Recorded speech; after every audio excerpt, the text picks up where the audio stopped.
Ayer, ya dejando el chiste a un lado, mientras estábamos y nos aprestábamos a entrevistar al general Mantilla,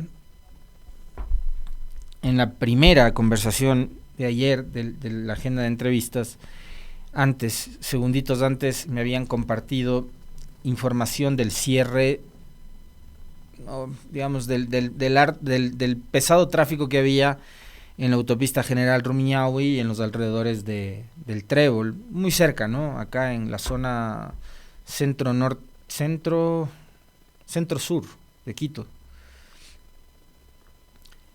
Y todo obedecía a que se había registrado un incidente violento. En ese momento no teníamos claro qué era lo que había pasado, ¿no? Pero ya más adelante, mientras avanzábamos en el noticiero, las primeras informaciones que llegaban era de que se trataba de un sicariato. Bueno, finalmente fue un intento de sicariato. A estas horas, cuando miles de ciudadanos en la capital de la República llegan desde el Valle de los Chillos, desde Rumiñahui, o salen desde Quito por esta zona hacia el valle para ir a trabajar, para empezar la jornada, miles de ciudadanos, entre ellos niñas, niños, jóvenes, estudiantes que también vienen hacia Quito, a las universidades, hacia los colegios desde el Valle de los Chillos. Circulan miles de gentes a diario por esta zona del Trébol, que debe ser además una de las zonas de más alta conflictividad vehicular y de movilidad en Quito. Y resulta que a estas horas, así como ahorita estamos, 7:13 de la mañana, ocurrió un intento de sicariato. Y que no es un intento de sicariato aislado. Ojo, yo no creo que ningún intento de sicariato o caso de sicariato en este país sea un caso aislado, así sea uno de los tantos que ahora presenciamos en este país, que se ha convertido en un reguero de sangre. Un caso de sicariato ya debe encender las alarmas. Ahora yo les insisto, y creo que el llamado siempre es a no normalizar este tipo de situaciones, y menos todavía en Quito, y menos todavía a estas horas. Las imágenes que ustedes están viendo son de ayer, del vehículo en el que transitaban las dos personas que fueron víctimas de un atentado. De lo que entiendo, le leía a Carol Noroña ayer, apenas pasaba esto, solo en el vehículo se habían registrado algo así como 7 impactos de bala.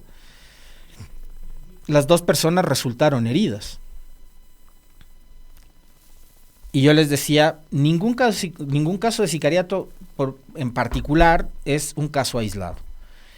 Menos el de ayer. ¿Por qué razón? Porque se trataba nuevamente de una persona que está vinculada o es funcionaria del sistema de rehabilitación social del país, del SNAI. La nota de la web de Radio Pichincha recoge además la estadística de los últimos meses, lo cual es sumamente grave y preocupante. 3 directores, 2 guías asesinadas y 6 funcionarios del SNAI heridos en 5 meses en lo que va de este año, 2024.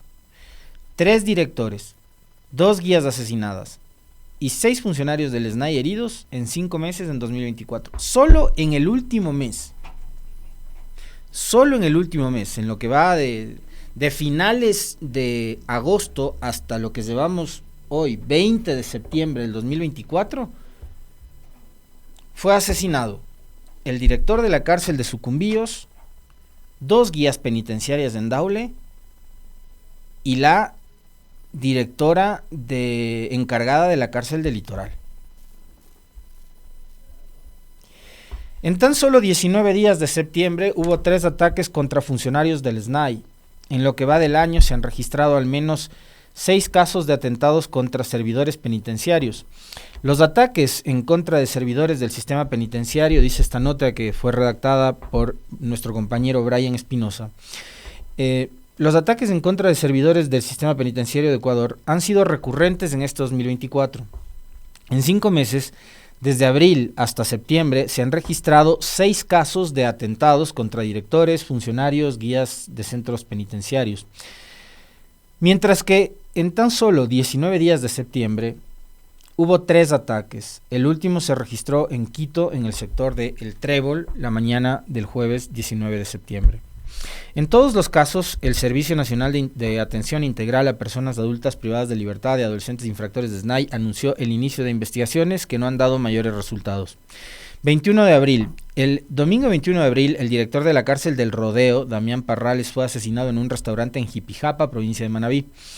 La autoridad estuvo al frente de esta prisión una semana, pues asumió el cargo el 15 de abril. Sujetos armados llegaron al establecimiento en el que Parrales se encontraba con su familia y le dispararon al menos 20 veces. Le cirnieron a balazos. El 10 de junio, esa fecha, durante el traslado de 3 presos al hospital Pablo Arturo Suárez en el norte de Quito, se registró una balacera. El ataque dejó 2 personas heridas, una guía penitenciaria y una funcionaria del SNAI. El hecho quedó registrado en videos a través de las redes sociales. El 31 de agosto, 2 servidoras del Cuerpo de Seguridad Penitenciario sufrieron un ataque armado mientras se dirigían a la cárcel de mujeres de Guayaquil, en la provincia del Guayas.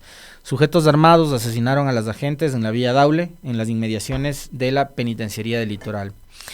3 de septiembre, en el kilómetro 3 de la vía Alcoca, en el redondel del puente Aguarico, sujetos armados dispararon contra 3 funcionarios administrativos del Centro de Privación de Libertad Sucumbíos número 1.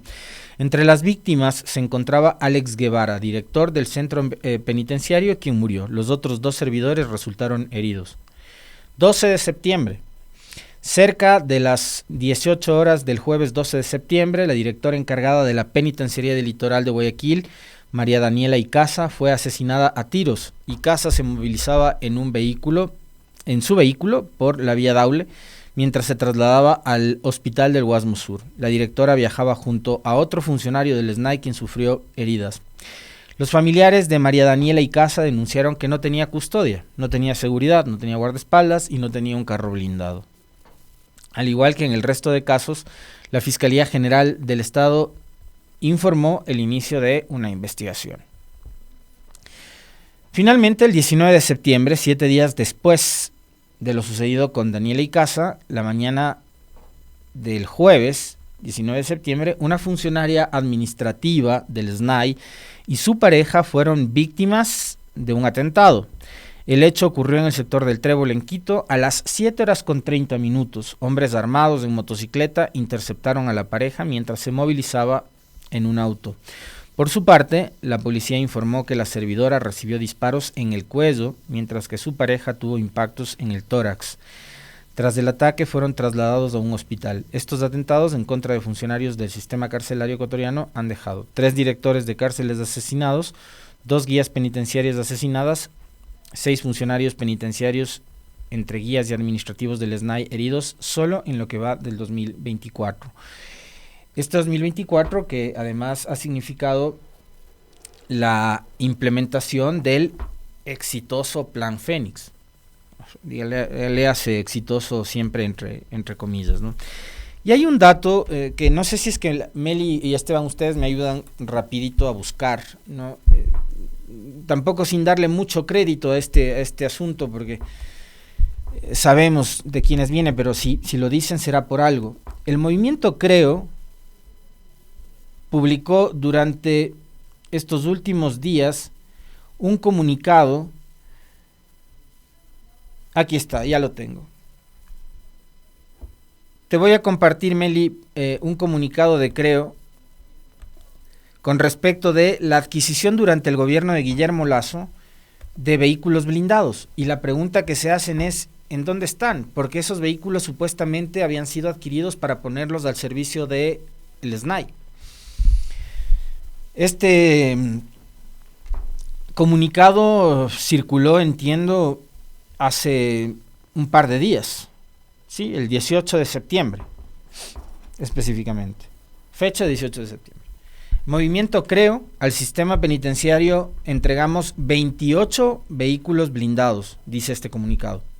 Durante la administración del presidente Guillermo Lasso se adquirieron 94 vehículos blindados para fortalecer el trabajo de las instituciones de seguridad. De ellos, 28 se entregaron al SNAI para que sean asignados a los directores y funcionarios que por sus actividades requieren mayor protección. También ingresaron 1.500 nuevos guías penitenciarios con el fin de mejorar la gestión interna de los centros carcelarios y superar el déficit de personal.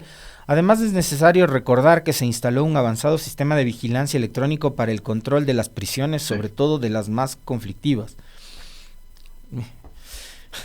Exhortamos al gobierno nacional a que ponga a disposición de los directores de los centros carcelarios los vehículos blindados para mejorar la seguridad y prevenir tragedias, como la ocurrida la semana pasada en Guayaquil, con el asesinato de María Daniela Icaza, directora de la Penitenciaría del Litoral del Guayas. 18 de septiembre del 2024, comunicado de Creo. Según los señores de Creo, y por eso les decía, o sea, sí es importante leerlo, conocerlo. Ahora, el tema es si será cierto, ¿no? Ahora, creo que también los hechos de los últimos días demuestran de que el señor Noboa ha venido permanentemente entregando a la policía y a la fuerza pública bienes, entre esos vehículos, armas, chalecos y demás cosas, adquiridos durante el gobierno de Guillermo Lasso. Entonces, me parece que, si bien yo no voy a poner las manos al fuego por los señores de Creo y por la gente del gobierno del señor Lasso, algo de razón tendrán con respecto de lo que dice este comunicado, en el cual ellos advierten de que se han adquirido al menos 94 vehículos blindados para funciones públicas y que 28 de estos habían sido entregados a los directores de los centros de privación de libertad y al sistema penitenciario. Entonces, si es que ya los entregaron además, porque eso dice el titular de el boletín de Creo, al sistema penitenciario entregamos 28 vehículos blindados. ¿En dónde están esos vehículos blindados? ¿Para qué los usan? ¿Al servicio de quién están? Si vemos que directores de cárceles tan conflictivas como las que hemos citado se trasladan en sus vehículos particulares. Ahí estábamos viendo en los videos del atentado de ayer. Era un vehículo de marca Volkswagen, ¿no? No sé cuál será el modelo. Yo no soy experto en temas automotrices, pero era un automóvil, un sedán, que seguramente no tenía ni siquiera, no sé, si se ven las imágenes, si tenía láminas de seguridad en las ventanas, por ejemplo, en los parabrisas, no tengo idea. Pero blindado no es ese carro. Es un auto de familia, un auto sedán. Entonces, como ha pasado con los casos que relata la nota que redactó Brian para la web de Radio Pichincha, todos los funcionarios del SNAI que han sido asesinados durante este año y en los últimos días han circulado en sus vehículos particulares, en autos comunes y corrientes, como seguramente en los que andan ustedes y andamos nosotros, ¿no? Entonces no tenían ningún tipo de protección. La pregunta es si es que la gente del gobierno de Guillermo Lasso y del movimiento Creo dicen que han adquirido 94 vehículos blindados y de esos 94 vehículos 28 han entregado al sistema penitenciario. Saber dónde están y al servicio de quién están esos vehículos blindados, si es que no los utilizan los directores de las cárceles. Es increíble. Es increíble. ¿Y hasta cuándo vamos a tener que tolerar y soportar esta ola de inseguridad? A propósito de, además, acontecimientos tan lamentables como estos, el presidente Noboa y la ministra Palencia, la ministra que se encarga de los asuntos relacionados con la seguridad, hace mucho rato que incluso dejaron a un lado la sensibilidad, porque seguramente les habrá pasado a ustedes, me ha pasado a mí también, no hemos visto ya ni siquiera las famosas notas de pesar, ¿no? Porque, y en eso sí hay que reconocer, podrá haber sido un completo incompetente el presidente Lasso en muchas materias, incluida la de la seguridad, pero se daba la molestia él o su community manager de poner notas de pesar cada vez que habían este tipo de situaciones en el país. Ahora ya ni siquiera vemos eso de parte de las autoridades del gobierno.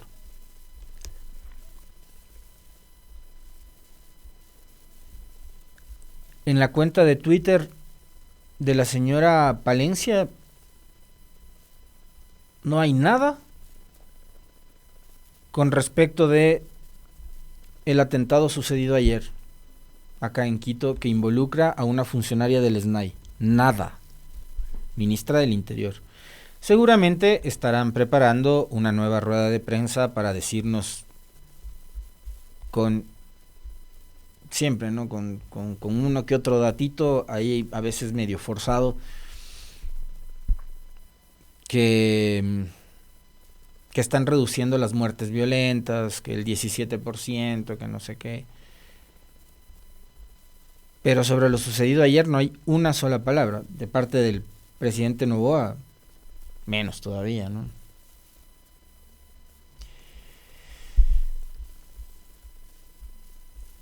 Y es más de lo mismo que vive este país todos los días. Y es más de la crisis de inseguridad que no termina de resolverse y a la que no le encuentran una salida los funcionarios del gobierno. Más allá de la construcción de ciertos mensajes y de la utilización de issues que son además utilizados permanentemente durante los últimos años y más todavía recurren a ellos en etapa de campaña o pre-campaña electoral.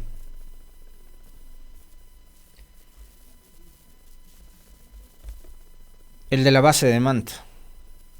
Y volvemos a lo mismo, ¿no? Porque además estamos hablando de asuntos relacionados con la seguridad.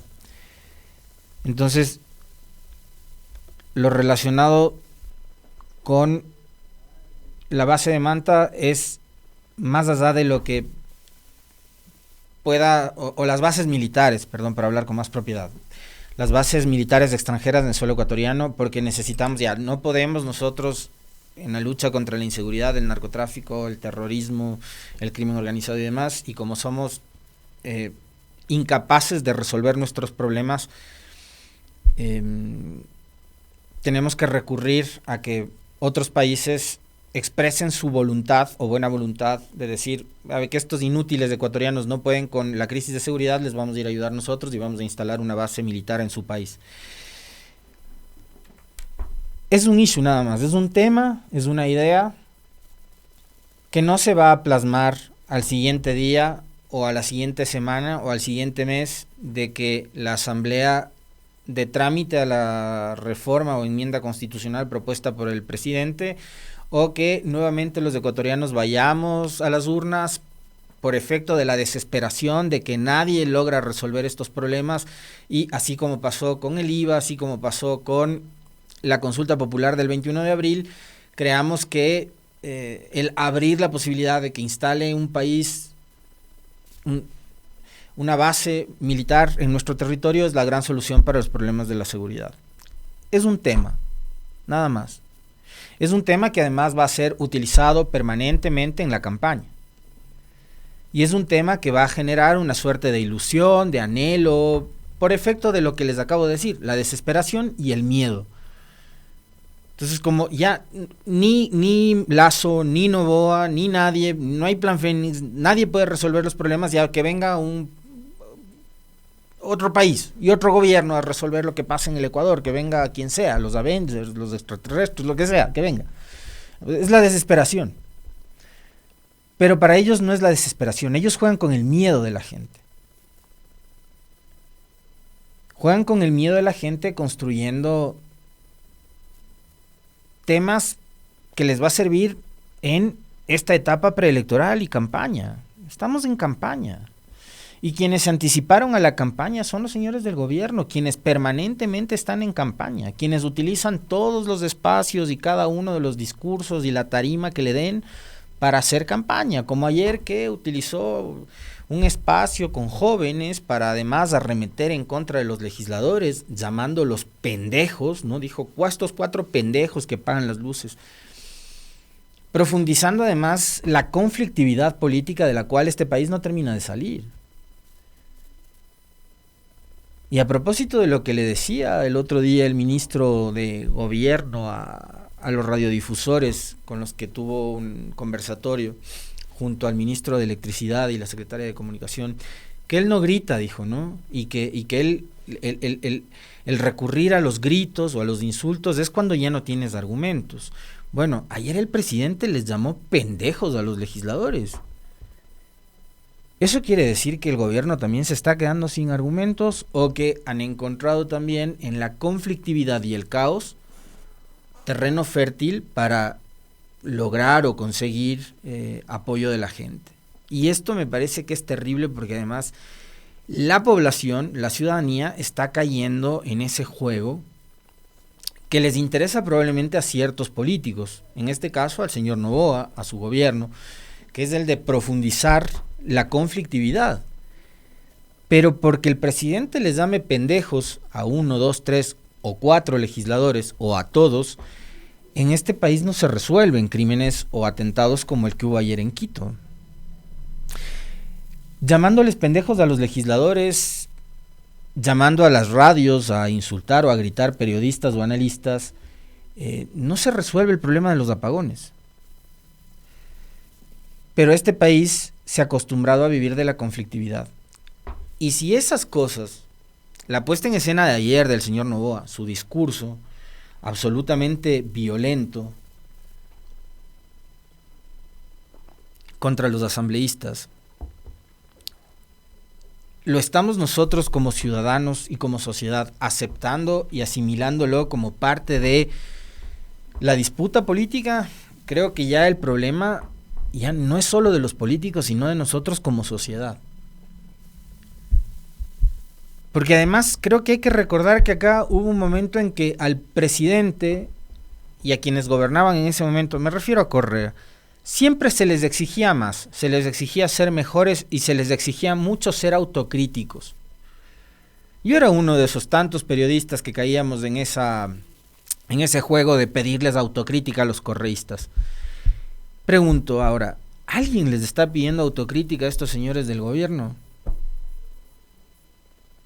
Que reflexionen un poquito sobre las cosas que dicen, sobre las cosas que hacen y sobre sus comportamientos. ¿Alguien les cuestiona?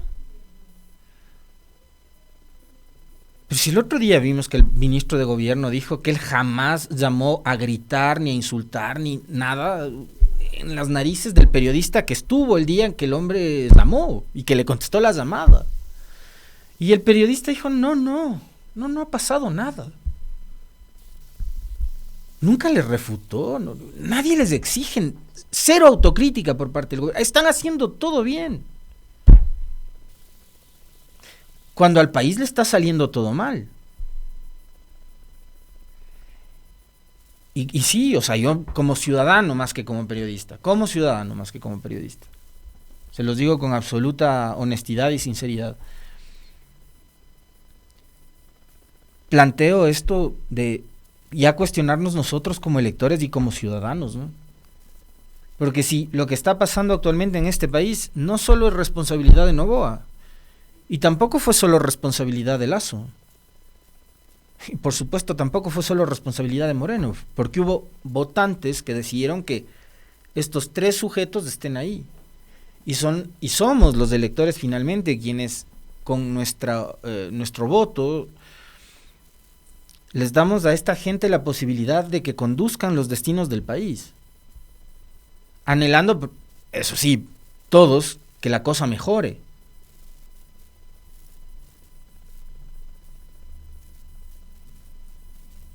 Pero muchas veces también nos dejamos comer el cuento. Yo les decía el otro día de campañas que probablemente puedan resultar muy atractivas, simpáticas para darle like en el TikTok, pero es como pasaba antes, ¿no? Yo recuerdo una frase que decía Correa justo cuando en la campaña del 2006 se enfrentaba al papá de Daniel Noboa, a Álvaro. Y Correa decía algo en esa época que creo que se puede aplicar hoy. Correa decía, si llega Noboa a entregarle a usted una camiseta con una funda de Quaker, una libra de arroz, de azúcar, un colchón, sillas de ruedas, lo que sea, Correa decía, recíbanles. Cojan la camiseta, cojan el Quaker, pero después del rato de votar no voten por Noboa. Pues. Ahora es igual. Si a usted le gusta un TikTok del candidato que sea, o un post en redes sociales, dele like. Pero eso no le obliga a usted a votar por ese candidato. Pues. O creer que porque un candidato es un influencer súper simpático, va a resultar ser un buen gobernante. Yo le escuchaba ayer la charla que tenía en este espacio al Quique Vivanco, querido amigo, al que yo le quiero y le aprecio mucho, a pesar de que no soy merecedor de su cariño y de su aprecio. Con el Pedro Donoso, ¿no? Analista, con Pedro Donoso. A los dos les he escuchado ayer con mucha atención. ¿No? Ya sabe el Quique que el cariño y la amistad que nos tenemos. Y Pedro Donoso decía algo que es súper real, que tiene que ver siempre con estas etapas de campaña. El asunto no es que hagan una buena campaña, no es que, digamos, y creo que acá el llamado no es solo a los candidatos o a los partidos políticos, es también a los ciudadanos, más a los ciudadanos, porque son los que finalmente van a votar. El asunto no es que tú trasciendas de las redes sociales, del TikTok, del Instagram o del Facebook y el Twitter y demás, siendo un influencer para tratar de ganar una elección. El problema es que después ya no dependes de los likes, ya no dependes de tu engagement, ya no dependes del alcance, no. Tu permanencia en el poder, y esto creo que el que más lo sabe es Lasso, depende de qué tan preparado estás para gobernar y de qué tan viable es el plan de gobierno y el proyecto de gobierno que tú le planteas a la gente. Y eso es lo importante. Y sobre eso creo que los ciudadanos tenemos que reflexionar cada vez que vamos a las urnas. Porque hacer un TikTok simpático, llamativo, curioso, gracioso, lo puede hacer cualquiera. Ahora los jóvenes que están muy metidos en la onda del TikTok pueden hacerte cosas maravillosas. Pero otra cosa es ya en el ejercicio del poder. Y más allá de lo que puedan representar el número de seguidores que tengas en una red social cualquiera que está afuera, el asunto es qué tan preparado estás para gobernar y qué tan viable es un proyecto de gobierno que tú le plantees a la gente durante la etapa electoral. Y sobre eso, sí, es vital que los candidatos y los partidos políticos y las organizaciones políticas, los movimientos, conversen y que diseñen un plan de gobierno que se ajuste a las realidades y a las necesidades que tiene el Ecuador actualmente. Este Ecuador en donde hay apagones, de este Ecuador donde hay inseguridad, de este Ecuador donde hay atentados, crímenes, sicariatos, donde hay crisis económica, donde hay unos niveles altísimos de desempleo, de migración y demás. Y que se pueda aplicar.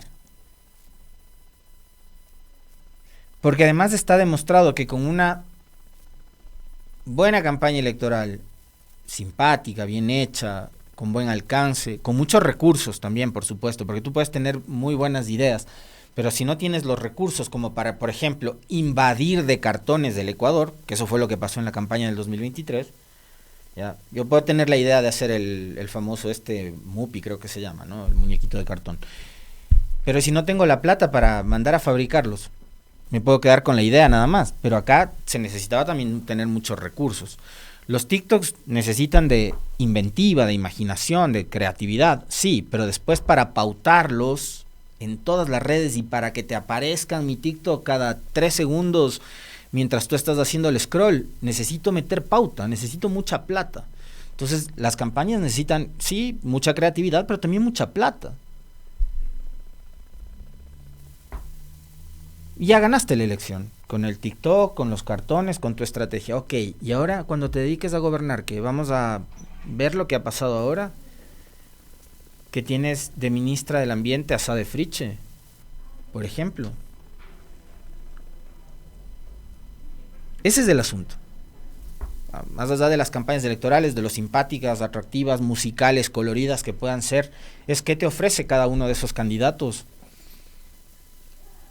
que pueda ser practicable en un país que ha resultado los últimos 7 años ingobernable, más, creo yo, los últimos 3 años, ¿no? Porque Moreno contó con la suerte de haber heredado de Correa un país que funcionaba y un país con una institucionalidad que funcionaba, y Moreno heredó, digamos, un estado con gente que era muy profesional, que venía de carrera, que venía haciendo carrera, que sabía cómo manejar lo público, y le permitió a ese presidente tan malo como Moreno, en las circunstancias y situaciones incluso hasta personales en las que gobernó el país, aguantar y resistir los 4 años, cosa que no soportó Lasso, que llegó con gente absolutamente inexperta, mucho más más joven, que no sabía del manejo de lo público, que no conocía de la operación de lo público, y terminó pasando lo que pasó.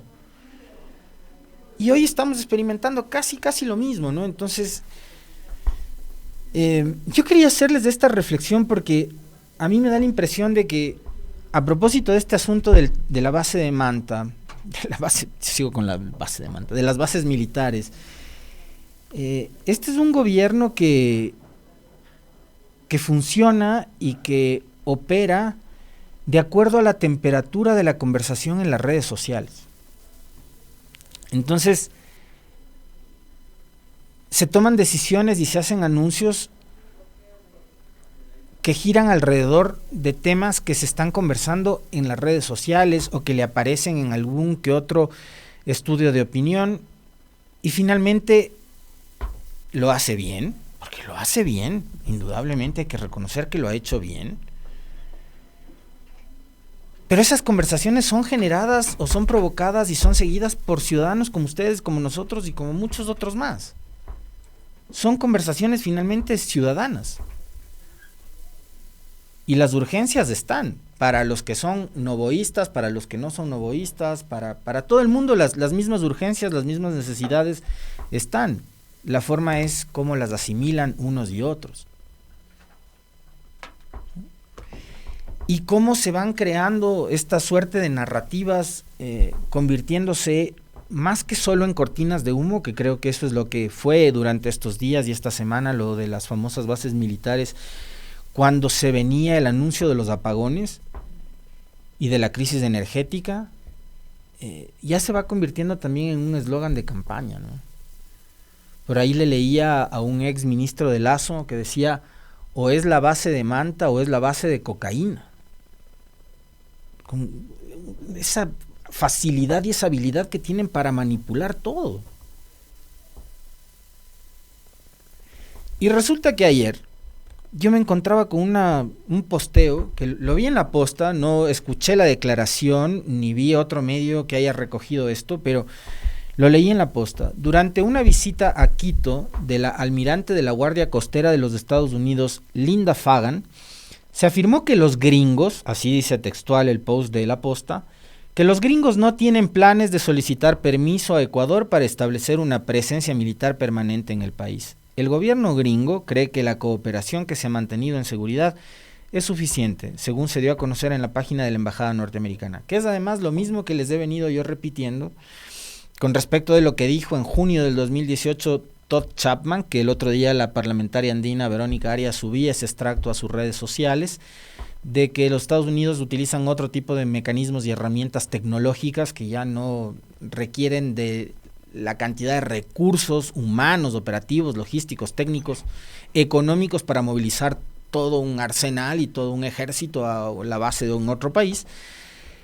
Y también lo que ha sido parte del discurso de Trump, ¿no? De que instalar bases en otros países para ellos es una estrategia ineficaz y costosa. Entonces, por último, el gobierno Noboa está haciendo anuncios que nada tienen que ver con lo que yo les decía ayer o antes de ayer, los intereses que puedan tener los Estados Unidos. Los Estados Unidos pueden tener el control en países como el nuestro a través de convenios de cooperación como los que han venido desarrollando, como ha pasado en Colombia, que sin necesidad de tener una fuerte presencia de naves, de aeronaves, de buques, de tanques, de personal, de marines, etcétera, con gente que opera dentro de las propias Fuerzas Armadas colombianas, peruanas o de las Fuerzas Armadas ecuatorianas. Porque ahora funciona así esto. Entonces, la invitación es a no caer tan fácilmente en ese juego que quiere plantear el gobierno, ¿no? De generar esta suerte de ilusiones, de que porque un país como los Estados Unidos supuestamente estaría interesado en, que ya está clarísimo que no, en instalar una base militar en Ecuador, se va a resolver el problema de la seguridad. Así no funciona esto, lamentablemente. Y las circunstancias de hoy, de este 2024, no son las mismas de 1999, indudablemente, cuando se instaló la dichosa base en Manta.